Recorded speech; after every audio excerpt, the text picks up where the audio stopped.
अपन पढ़ेंगे किसान आंदोलन, और किसान आंदोलनों में सबसे पहले पढ़ेंगे बिजोलिया किसान आंदोलन। बिजोलिया किसान आंदोलन विभिन्न प्रकार की प्रतियोगिता परीक्षाओं के लिए बहुत ही महत्वपूर्ण टॉपिक है। तो अपना हेडिंग देखिए, बिजोलिया किसान आंदोलन। बिजोलिया किसान आंदोलन। देखो, विभिन्न प्रकार की प्रतियोगिता परीक्षाओं में सबसे पहले कोई प्रश्न उठाता है तो बिजोलिया किसान आंदोलन से उठाता है।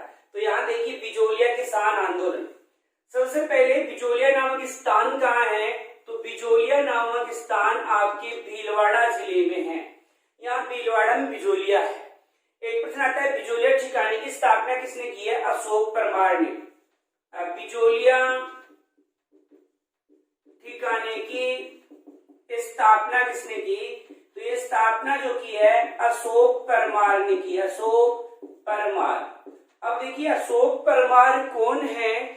अशोक परमार जगनेर का एक ठिकानेदार ही था।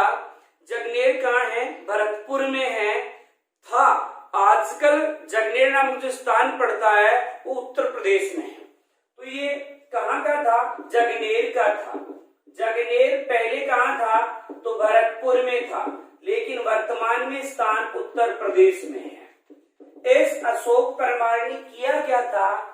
तो इस अशोक परमार ने खानवा के युद्ध में भाग लिया। कौन से युद्ध में भाग लिया इसने? खानवा का युद्ध। खानवा का युद्ध जो हुआ था वो 1527 में हुआ था। जब अलग से इतिहास पढ़ेंगे वहां पूरी डिटेल पढ़ेंगे कि ये 17 मार्च 1527 को हुआ था, भरतपुर में हुआ था। तो जो भी बातें अलग से युद्ध में पढ़ेंगे, लेकिन यहाँ केवल अपन टारगेट कर रहे हैं बिजोलिया। तो यहाँ दो चीजें आपको ध्यान में रखना है। तो बाबर और सांगा के बीच में ये युद्ध हुआ था। जब ये युद्ध बाबर और सांगा के बीच में हुआ तो इस अशोक परमार ने सांगा का साथ दिया, इसलिए सांगा ने इसको उपरमाल की जागीरी प्रदान की। कहां की जागीरी? उपरमाल की। अब उपरमाल में एक सदर मुकाम था, सदर मुकाम जिसका नाम था विजयवाली। क्या नाम था? विजयवाली। इसी विजयवाली को वर्तमान में अपन किस नाम से जानते हैं? बिजोलिया के नाम से जानते हैं। किस नाम जानते हैं? बिजोलिया के नाम से जानते हैं इसको। ठीक है। तो यहाँ अपन ने देखा है कि बिजोलिया भीलवाड़ा में है। बिजोलिया ठिकाने की स्थापना अशोक परमार ने की। अशोक परमार कहाँ के हैं? भरतपुर के थे, जगनेर के, लेकिन वर्तमान में स्थान कहाँ पड़ता है? उत्तर प्रदेश में। अशोक परमार ने किस युद्ध में भाग लिया? खानवा के युद्ध में, जो 1527 में हुआ था, बाबर और सांगा। अब सांगा का साथ अशोक परमार ने दिया। तो सांगा ने युद्ध के पश्चात, हालांकि सांगा इस युद्ध में हार गया था, लेकिन फिर भी इसकी वीरता से इतना प्रभावित हुआ कि इसको उपरमाल की जागीरी प्रदान कर दी थी। उपरमाल में एक सदर मुकाम था जिसका नाम विजयवाली था। उसी को आज अपन क्या कहते हैं? बिजोलिया कहते हैं। एक आता है कि बिजोलिया में किस जाति के किसान ज्यादा थे? तो दाखड़ जाति के किसान थे। किस जाति के किसान थे? यहाँ दाखड़ जाति के किसान जो हैं बिजोलिया में सर्वाधिक निवास करते थे। और बिजोलिया में कितने गांव आते थे? तो बिजोलिया में जो टोटल गांव आते हैं वो 83 गांव थे। कुल मिलाकर बिजोलिया में कितने गांव थे? 83 गांव थे। अब बिजोलिया का एक ठिकानेदार बना जिसका नाम था कृष्ण सिंह। क्या नाम था जी? कृष्ण सिंह। ध्यान रखना, कृष्ण सिंह का एक दूसरा नाम है किशन सिंह है। ये ठिकानेदार बना 1894 में। और ये कृष्ण सिंह या किशन सिंह इतना खतरनाक था कि इसने 84 प्रकार के कर लगा दिए। 84 प्रकार के कर लगा रखे थे। 84 प्रकार के कर थे जो कि कुल उपज का 87% टैक्स था। इसलिए यहाँ के जो किसान थे वो क्या थे? बहुत दुखी थे। एक कृष्ण सिंह ने एक प्रसिद्ध कर लगाया जिसका नाम है लाटा कूता। लाटा कूता का मतलब है लाटने से पहले ही कूट लो, मतलब खड़ी हुई जो फसल होती है उसका पहले निर्धारण कर लो कि कितनी उपज होगी और उसी के आधार पर टैक्स लेते थे। इसी कारण विजय सिंह फतीक ने कहा था कि ये किसानों को लूटने का एक जरिया है। विजय सिंह जो फतीक है उसने कहा था कि बिजोलिया के किसानों को लूटने का एक जरिया है लाटा कूता, क्योंकि खड़ी हुई फसल का क्या पता चलेगी कितने निकलेगी,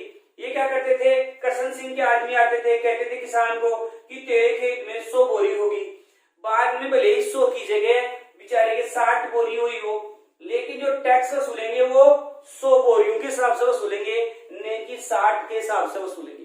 तो ये इनके लूटने का जरिया था लाटा कूटा। ये आ भी चुका है आपकी जेल पे एग्जाम में कि लाटा कूटा का मतलब क्या है, तो खड़ी हुई फसल का निर्धारण करना ही क्या है, लाटा कूटा है। तो आपने देखा बिजोलिया किसान आंदोलन, तो यहाँ कहाँ हुआ था, ये भीलवाड़ा में हुआ था। बिजोलिया ठिकाने की स्थापना अशोक परमार ने की, जो जगनेर भरतपुर का था, वर्तमान में ये यूपी में पड़ता है स्थान। इस अशोक परमार ने खानवा के युद्ध में भाग लिया था, जो 1527 में हुआ था बाबर सांगा के बीच। यहाँ सांगा का साथ दिया, तो सांगा ने उसको उपरमाल की जागीरी दी। उपरमाल में सदर मुकाम था विजयवाड़ी, उसी को अपन क्या कहते हैं, बिजोलिया। यहाँ किस जाति के किसान थे, तो दाकर जाति के किसान थे। कितने गांव का समूह है बिजोलिया, तैया सिंह। यहाँ कृष्ण सिंह ठिकानेदार का बना, तो 1894 में बना। और कितने प्रकार के घर थे, 84 प्रकार के, और जो कुल उपज का 87% था। एक प्रसिद्ध घर है यहाँ लाटा कूटा, मतलब लाटने से पहले ही उपज निर्धारित कर दी जाती थी। अब देखो एक प्रश्न ऐसा आता है कि बिजोलिया किसान आंदोलन शुरू कब हुआ, तो ध्यान रखना 1897, वेरी मोस्ट लाइन है ये। बिजोलिया किसान आंदोलन कब शुरू हुआ, 1897। और ये भी आता है किसके नेतृत्व में प्रारंभ हुआ, तो साधु सीताराम दास के नेतृत्व में ये प्रारंभ हुआ था। देखो हुआ क्या, यहाँ बिजोलिया में गांव था गिरधारीपुरा गांव था। इस गिरधारीपुरा गांव में गंगाराम धाकड़ के पिता मर गए। गंगाराम धाकड़ के पिताजी का देहांत हो गया, तो मृत्यु भोज का अवसर था। देहांत प्राकृतिक मौत से, यहाँ किसान आंदोलन के कारण नहीं मरा है। तो गंगाराम धाकड़ के जब पिता मर गए और उनका जब मृत्यु भोज था, तो वहां पर आए थे साधु सीताराम दास। अब किसानों ने क्या किया, इस साधु सीताराम दास को अपनी समस्या से अवगत करवाया। किसानों ने कहा कि महाराज हम बहुत दुखी हैं, क्योंकि करसन सिंह ने कई प्रकार के टैक्स हम पर लगा रखे हैं। तो अब साधु सीताराम दास जो है, उसने किसानों को एक सलाह दी, और सलाह ये दी कि आप इस कृष्ण सिंह की क्या करो, कृष्ण सिंह की शिकायत कर दो आप। किसानों ने पूछा कृष्ण सिंह की शिकायत हम किससे करें, तो साधु सीताराम दास ने कहा कि मेवाड़ के शासक फतेह सिंह से आप शिकायत करो। क्यों, क्योंकि ये जो ठिकाना आता था बिजोलिया, वो मेवाड़ रियासत के अधीन था, इसलिए आप इस फतेह सिंह से शिकायत करो कृष्ण सिंह की। अब जाए कौन, तो बोला जाओ ऐसा व्यक्ति शिकायत करने के लिए जो पटेल हो। इसलिए 2 व्यक्तियों को भेजा गया, और दोनों पटेल है। एक का नाम है नानक जी पटेल, और एक है ठाकरी पटेल। ये 2 व्यक्ति नाम है इनका पटेल, नानक जी पटेल और ठाकरी पटेल। तो नानक जी पटेल, ठाकरी पटेल जो हैं, दोनों को भेजा फतेह सिंह के पास। अब हालांकि फतेह सिंह के पास गए तो फतेह सिंह ने कोई विशेष ध्यान नहीं दिया इनकी तरफ, लेकिन बाद में एक हुसैन मिर्जा को भेजा था, इस हुसैन को भेजा था जांच करने के लिए, लेकिन कोई विशेष प्रगति नहीं हुई। तो यहाँ नानक जी पटेल और ठाकरी पटेल जब बिजोलिया आए, और तो कृष्ण सिंह को पता चल गया कि ये दोनों मेरी शिकायत करके आए हैं, इसलिए दोनों को अपनी रियासत से क्या कर दिया, बाहर निकाल दिया। इन दोनों को रियासत में कुछ नहीं दिया। बाद में इन दोनों ने हर जाना भरा। उसके पश्चात इस कृष्ण सिंह ने इन दोनों पटेलों को, मतलब ठाकरे पटेल और नानक जी पटेल जो हैं, इनको अपनी रियासत में, ये रियासत का मतलब है बिजोलिया ठिकाने में कुछ ने दिया, वरना कुछ नहीं दिया था। तो ये बहुत मोस्ट है कि बिजोलिया किसान आंदोलन कब शुरू हुआ, 1897 में, किसके नेतृत्व में, साधु सीताराम दास के नेतृत्व में प्रारंभ हुआ। अब देखो आगे की चर्चा अपन करते हैं।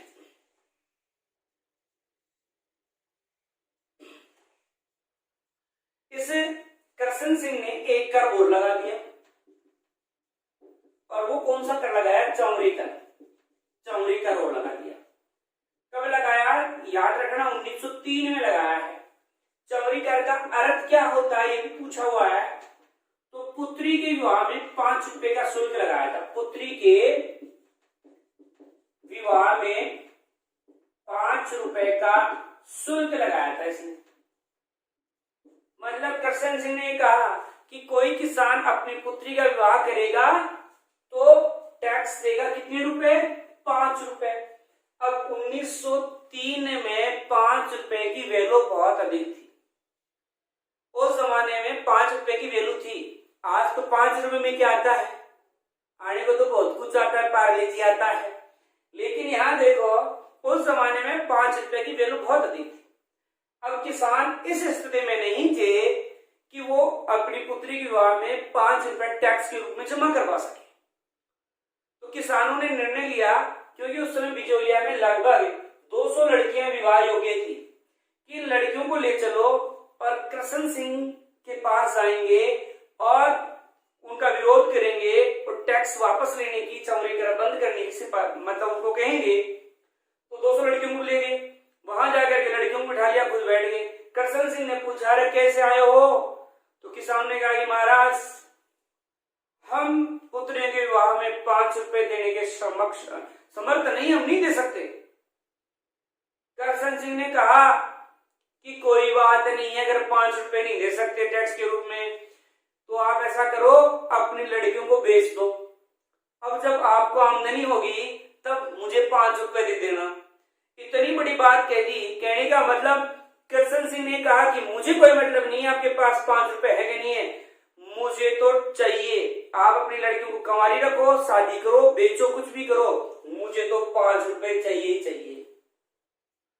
जब कृष्ण सिंह ने इतनी बड़ी बात कही तो किसान वहां से उठ करके आ गए। इसके बाद में 1906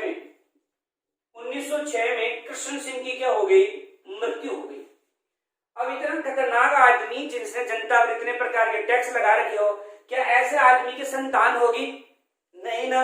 तो इनके कोई संतान ही नहीं हुई। कृष्ण सिंह निसंतान ही मर गया, निसंतान ही कृष्ण सिंह की मृत्यु हो गई। तो इस कृष्ण सिंह ने एक को गोद लिया था जिसका नाम था पृथ्वी सिंह, और 1906 में पृथ्वी सिंह क्या बन गया? ठिकानेदार बन गया बिचौलिया का। लेकिन ये तो इसका भी गुरु निकला। तो इस पृथ्वी सिंह ने 1 करोड़ लगा दिया जिसका नाम था तलवार बंधाई कर। तलवार बंधाई कर 1 करोड़ लगा दिया साहब। तलवार बंधाई कर कब लगाया? 1906 में। इसका अर्थ क्या होता है? तो उत्तराधिकारी शुल्क। क्या अर्थ होता है इसका? उत्तराधिकारी शुल्क। वैसे इसको नजराना वगैरह भी कहते हैं। क्या कहते हैं? नजराना भी कहते हैं। तो 1 कर और लगा दिया। इस लाइन का अर्थ यह है कि जैसे पृथ्वी सिंह जब ठिकानेदार बना तो जितना भी बना, जब इसकी तलवार बांधी गई मतलब राज्याभिषेक किया गया पृथ्वी सिंह का, तो जितना भी खर्च आया वो खर्चा भी अब कौन देगी? बेचारी भोली वाली जनता देगी, किसान देंगे। तो इसलिए तो इसका भी गुरु निकला, आते ही 1 टैक्स और इसने लगा दिया। तो चमरी कर कब लगाया गया? 1903 में। आपसे पूछे तलवार बंधाई कर कब लगाया गया? तो 1906 में। चमरी कर का अर्थ क्या होता है? पुत्री के विवाह में 5 रुपए शुल्क। जबकि जो आपका तलवार बंधाई कर था उसका अर्थ क्या होता है? उत्तराधिकारी शुल्क। चमरी कर का मतलब 5 रुपए पुत्री के विवाह में शुल्क, जबकि तलवार बंधाई का मतलब होता था उत्तराधिकारी शुल्क। एक प्रश्न आता है इसमें कि प्रथम विश्व युद्ध जो कि 1914 से 1918 के बीच हुआ, प्रथम विश्व युद्ध में टैक्स किसने वसूला? तो प्रथम विश्व युद्ध के समय जो टैक्स वसूला था वो वसूलने वाले व्यक्ति का नाम है केसरी सिंह। केसरी सिंह। केसरी सिंह ने प्रथम विश्व युद्ध के समय टैक्स वसूली की थी। मतलब जब विश्व युद्ध चल रहा था तो विश्व युद्ध के नाम पर इसने टैक्स वसूली की थी और टैक्स लगा दिया। इसके बाद देखो एक प्रश्न बहुत ही मोस्ट है, कई बार एग्जाम में आया हुआ है कि विजय सिंह फतीक की बिचौलिया किसान आंदोलन में एंट्री कब हुई? तो विजय सिंह फतीक जो है, फतीक ये बिचौलिया किसान आंदोलन से कब जुड़ा? तो 1916 में जुड़ा। विजय सिंह फतेह का उपनाम क्या था? तो भूप सिंह इसका उपनाम है। विजय सिंह फतेह कहां से आया? बुलंदशहर से। बुलंदशहर कहां है? यूपी में, उत्तर प्रदेश में, यहां से आया था और बिचौलिया किसान आंदोलन से आकर के जुड़ा। फिर देखिए विजय सिंह फतेह ने यहां उपरमाल पंच बोर्ड का गठन किया। उपरमाल पंच बोर्ड का गठन इसने ये किया था 1917 में। और कहां पर किया? बेरीसाल गांव में, हरियाली अमावस्या के दिन। और सरपंच बनाया था मन्ना पटेल को। इस बोर्ड का सरपंच किसको बनाया? तो मन्ना पटेल को सरपंच बनाया था। तो अच्छा क्वेश्चन है, उपरमाल पंच बोर्ड की स्थापना किसने की? तो आप क्या कहोगे? विजय सिंह फतेह ने कब की? 1917 में। कहा की? बेरीसाल गांव में, हरियाली अमावस्या के दिन, जो श्रावण अमावस्या को मनाते अपन। और सरपंच बनाया मन्ना पटेल को बनाया। ठीक है, तो इस प्रकार से ये उपरमाल पंच बोर्ड की स्थापना की। इसके अलावा विजय सिंह ने क्या किया कि इस बिचौलिया के बारे में जानकारी प्रताप समाचार पत्र में छपवा दी। ये समाचार जो पत्र है प्रताप, ये कहां से निकलता था? कानपुर से। कानपुर कहां है? यूपी में, उत्तर प्रदेश में। मतलब कौन निकालता था? गणेश शंकर विद्यार्थी। कौन निकालता था? गणेश शंकर विद्यार्थी निकालता था। इस गणेश शंकर विद्यार्थी ने क्या किया कि इस प्रताप समाचार पत्र में एक बिचौलिया के किसानों की जो पीड़ा थी उसको छापा। इसके छापने से क्या हुआ कि बिचौलिया किसान आंदोलन पूरे भारत भर में प्रसिद्ध हो गया। और फतेह सिंह पर भी प्रेशर आया। तो फतेह सिंह ने क्या किया? अप्रैल 1919 में। कब? अप्रैल 1919 में। कब? अप्रैल 1919 में एक कार्य किया। वो कार्य था कि एक आयोग बैठाया, बिंदुलाल भट्टाचार्य आयोग। कौन सा आयोग? बिंदुलाल भट्टाचार्य आयोग। तो आपसे प्रश्न पूछा जाए कि बिंदुलाल भट्टाचार्य आयोग का संबंध किससे है? तो आप ये कहना बिचौलिया किसान आंदोलन से है। और इसका गठन कब हुआ? तो अप्रैल 1919 में। तो अपन ने यहाँ देखा कि प्रथम विश्व युद्ध के समय टैक्स वसूली किसने की? तो केसरी सिंह ने। विजय सिंह फतेह कब जुड़ा? मोस्ट तारीख है 1916 में। उपनाम क्या है? भूप सिंह है। कहां से आया? बुलंदशहर यूपी से।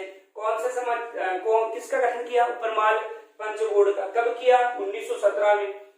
कौन से गांव में? बेरीसाल गांव में। किस दिन? हरियाली अमावस्या। सरपंच किसको बनाया? तो मन्ना पटेल को। किस समाचार पत्र में छपवाया? प्रताप समाचार पत्र में। और कहां से निकलता था? कानपुर यूपी से। कौन निकालता था? गणेश शंकर विद्यार्थी। और एक आयोग बना 1919 में, अप्रैल 1919 में, जिसका नाम था बिंदुलाल भट्टाचार्य आयोग। एक है 1922 में राजस्थान के एजीजी हॉलैंड ने भी इस आंदोलन की जांच की थी। ठीक है, तो 1922 में कौन सा आयोग बना है? हॉलैंड आयोग। हॉलैंड उस समय राजस्थान का एजीजी था। एजीजी का मतलब होता है एजेंट टू गवर्नर जनरल। तो इसने 1922 में इस आंदोलन की जांच की। 1927 में विजय सिंह फतेह बिचौलिया किसान आंदोलन से बाहर हो गया, निकल गया। बिचौलिया किसान आंदोलन में इसने भाग लेना छोड़ दिया 1927 में। इसके बाद में नेतृत्व 1927 के बाद, इसके बाद जो नेतृत्व है वो किन व्यक्तियों के हाथ में आ गया? तो यहां देखो, जमनालाल बजाज, हरिभाऊ उपाध्याय,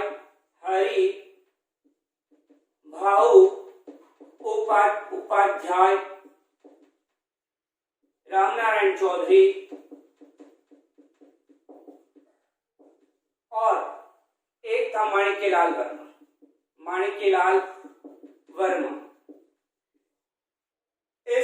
इन लोगों के नेतृत्व, बाद में लोगों ने यहां पर नेतृत्व किया।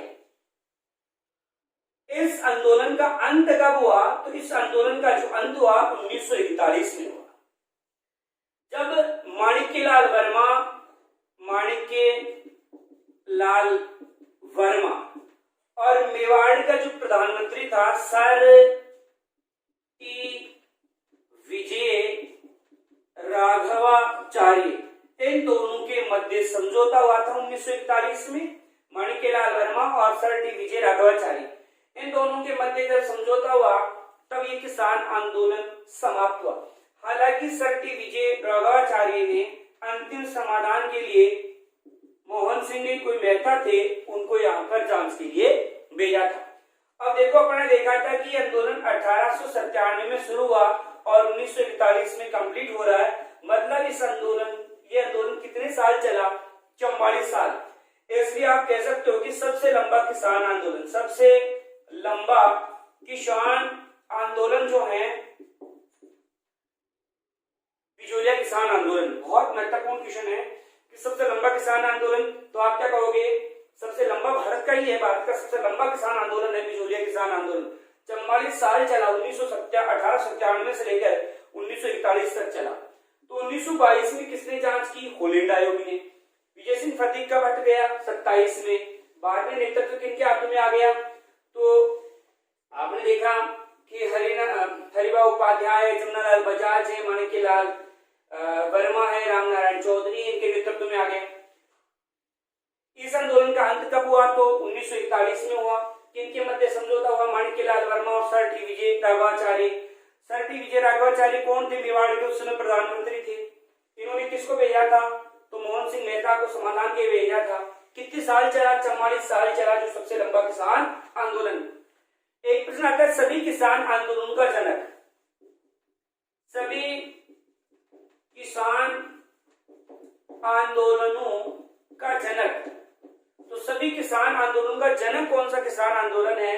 बिजोलिया किसान आंदोलन। एक प्रश्न आता है कि किस रियासत में सबसे पहले किसान आंदोलन शुरू हुआ? तो ध्यान रखना, मेवाड़ रियासत। यह प्रश्न ऐसे भी आ सकता है कि किस रियासत के किसान आंदोलन का प्रभाव अन्य रियासतों पर पड़ा? तो भी आप क्या कहोगे? मेवाड़। फिर देखो, बिजोलिया किसान आंदोलन का जो जनक है वो कौन है?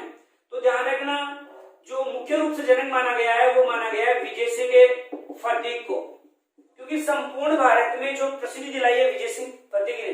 हालांकि प्रारंभ जो है साधु सीताराम दास ने किया था, लेकिन वास्तविक नेतृत्व विजय सिंह फतीक ने किया है।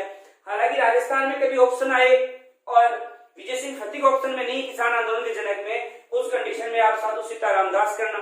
दोनों आ जाए तो आपको विजय सिंह फतीक करना है, क्योंकि पूरे भारत में प्रसिद्धि, हालांकि स्टार्टिंग करने वाला ही जनक होता है, लेकिन इसने प्रत्यक्ष रूप से भाग नहीं लिया है, प्रत्यक्ष रूप से विजय सिंह फतीक ने भाग लिया था, इसलिए ऐसा कहा गया है। इसके बाद देखिए, यहाँ एक संदेशवाहक था बिजोलिया किसान आंदोलन में। संदेशवाहक कौन था? तो तुलसी भील है।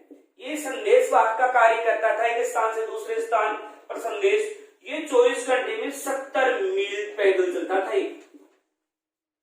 70 मील पैदल चलने वाला संदेशवाहक है तुलसी भील। आप देख लो कितने वेग है इसका। 70 मील का मतलब 105 किलोमीटर प्रतिदिन चलने वाला व्यक्ति है। लगभग 105 किलोमीटर प्रतिदिन चलता था ये आदमी। आप देख लो तुलसी भील, ये संदेशवाहक का कार्य करता था। ये प्रश्न पटवार में आ चुका है कि महात्मा गांधी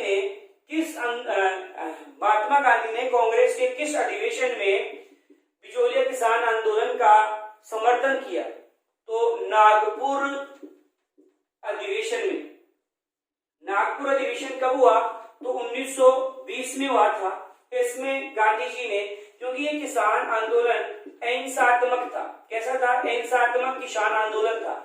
आपने देखा यहाँ एक भी आदमी किसान आंदोलन के दौरान मृत्यु नहीं हुई है। आपने गंगाराम धाकड़ के पिता देखे थे, वो अपनी प्राकृतिक मौत मरे थे, या यहाँ पर कोई हिंसा नहीं हुई है, इसलिए इसको बोला गया प्रथम अहिंसात्मक किसान आंदोलन भी कहा गया है। यहाँ कोई हिंसा नहीं हुई। फिर देखो, महात्मा गांधी ने अपने सचिव को यहाँ भेजा था जांच के लिए, महादेव देसाई को। किसको भेजा था? महादेव देसाई को भी यहाँ जांच के लिए भेजा था। महात्मा गांधी के कहने पर पंडित मदन मोहन मालवीय भी बिजोलिया में आए थे। बिजोलिया मतलब उदयपुर आके गए थे वो। तो महात्मा गांधी के कहने पर पंडित मदन मोहन मालवीय भी हैं, वो उदयपुर में आए थे और उस समय मेवाड़ के जो प्रधानमंत्री थे सुखदेव थे, इन सुखदेव को इन्होंने लेटर भी लिखा था बिचौलिया के संबंध में। तो यहाँ पर देखा कि सभी किसान आंदोलन का जनक जो है वो बिचौलिया किसान आंदोलन है। सबसे पहले जो किसान आंदोलन शुरू करने का श्रेय देते हैं अपन किसको देते हैं? बिचौलिया किसान आंदोलन को। संदेशवाहक का कार्य किसने किया? तुलसी भील ने किया था। गांधी जी ने किस अधिवेशन में समर्थन किया है? तो अभी आपने देखा नागपुर अधिवेशन जो 1920 में, और अपने सचिव को भेजा था जिनका नाम महादेव देसाई है। एक रंगभूमि उपन्यास है जो मुंशी प्रेमचंद का है, इसमें भी इस बिचौलिया किसान आंदोलन का चित्रण किया गया है। एक व्यक्ति था यहाँ जिसका नाम था जयसिंह दाखड़। जयसिंह दाखड़ पहला ऐसा किसान पुत्र है जिसने आंदोलन में भाग लेना शुरू किया। तो पहला किसान पुत्र जिसने आंदोलन में भाग लेना शुरू किया उसका नाम जो है वो था जयसिंह दाखड़। ठीक है, तो सबसे लंबा किसान आंदोलन जो चला अपना बिचौलिया किसान आंदोलन था, सबसे लंबा किसान आंदोलन है। इसका चित्रण है, अपन ने देखा बिचौलिया का रंगभूमि जो उपन्यास है प्रेमचंद का, उसमें भी किया गया है। तो ये था आपका बिचौलिया किसान आंदोलन। इसमें भी चाहो तो आप किसान पंच बोर्ड का गठन किसने किया? किसान पंच बोर्ड का गठन, तो ध्यान रखना ये किसान पंच बोर्ड है, इसका गठन साधु सीताराम दास ने किया। ये किसान पंच बोर्ड का गठन, परमाल पंच बोर्ड तो विजय सिंह पथिक का था, लेकिन किसान पंच बोर्ड का गठन साधु सीताराम दास जो है उसने किया है। माणिक्यलाल वर्मा का जो प्रसिद्ध गीत था पंछीड़ा पंछीड़ा, वो भी यहाँ पर गाया गया था। कौन सा गीत है? पंछीड़ा। किसका है? माणिक्यलाल वर्मा का। वो इस आंदोलन के दौरान, वैसे माणिक्यलाल वर्मा है, इसको इस आंदोलन के कारण कुंभलगढ़ दुर्ग में नजरबंद करके रखा गया था। कुंभलगढ़ दुर्ग कहाँ है? राजसमंद है। हालांकि जो आपका विजय सिंह फतेह था, विजय सिंह फतेह, इसको भी इस बिचौलिया किसान आंदोलन के कारण 5 साल की सजा हुई थी। तो ये था आपका बिचौलिया किसान आंदोलन। उम्मीद करता हूँ आपको पसंद आया होगा और याद हुआ होगा।